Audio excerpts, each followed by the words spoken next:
Hi, very nice to meet you. And you as well. Yeah, do have a seat. Thank you.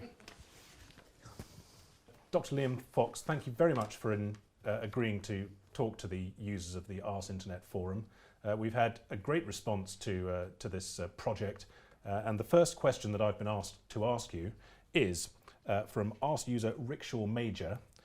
In the event of a future foreign policy-led SDR identifying that our commitments outstrip our manpower and material capabilities, will you increase the overall defence budget to meet the perceived requirement for such manpower and material, rather than playing the service chiefs against one another, or revisiting the review until it provides the correct answer?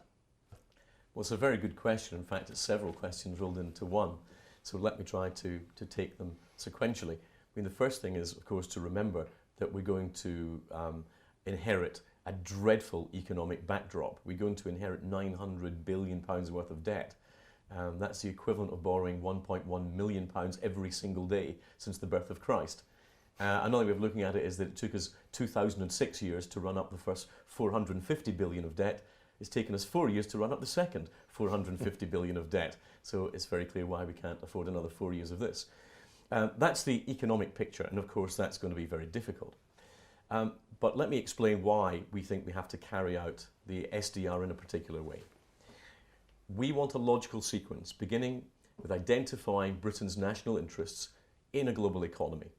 We, for example, have 12 million of our citizens living overseas, a very high proportion of our population.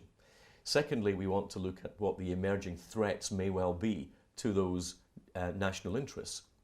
Thirdly, we have to determine what military capabilities do we need to protect those interests from those threats.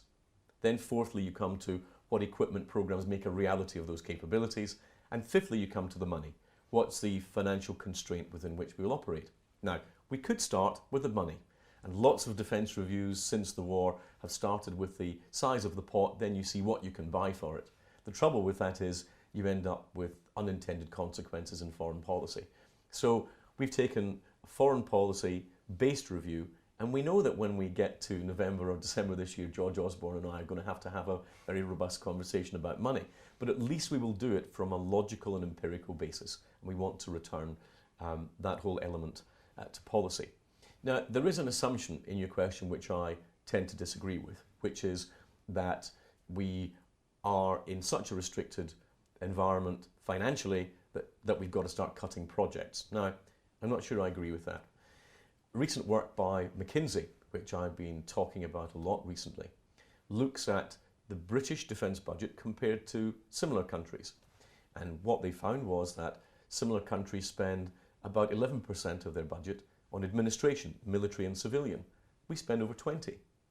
They discovered that similar countries spend about 5% on maintenance of equipment. We spend 13%. And they found that similar countries spend about 33% on buying new equipment for their forces. We only spend 18%. Now, what that says to me, and I think a lot of your forum users will understand the narrative, is that we're spending so much money maintaining old equipment, sometimes too many lines of equipment, and maintaining high administrative overheads that we are not spending enough money on buying new equipment and preparing ourselves for future threats.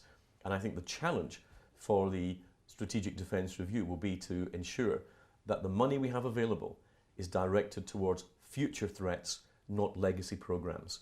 And we need to ensure that we're protecting the British public against the things that may happen in the future and not the dangers that existed in the past. So we'll have to have a review that is rigorous intellectually and unsentimental.